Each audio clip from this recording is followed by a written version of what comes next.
Friends, welcome to Raji rabbits. இன்றைக்கி நம்ம வீடியோக்குள்ளே போகலாம் வாங்க.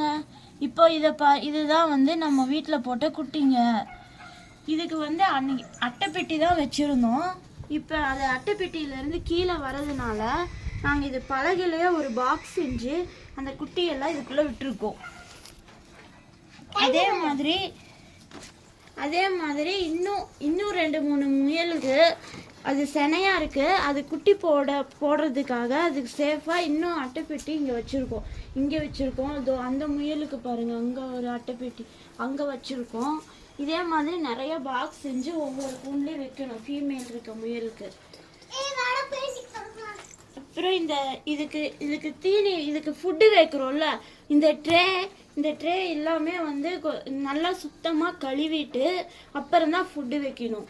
இல்லைன்னா அதுக்கு வந்து உடம்பு சரியில்லாமல் ஆயிரும், அஜீரண பிரச்சனை ஏற்படும். அதனால் எப்போவுமே அதுக்கு தீனி வைக்கிற இடம் ட்ரே வந்து சுத்தமாக இருக்கணும்.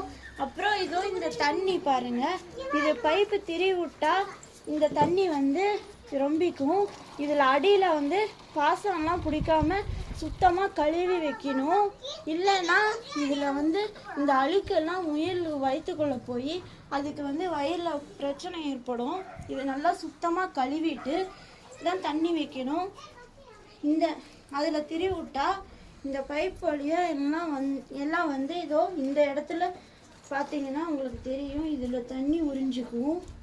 காலையில் வந்து நான் தட்டு வச்சேன், மாட்டுக்கு போடுற தட்டு வச்சேன். இப்போ வந்து இங்கே பாருங்கள், இது மாதிரி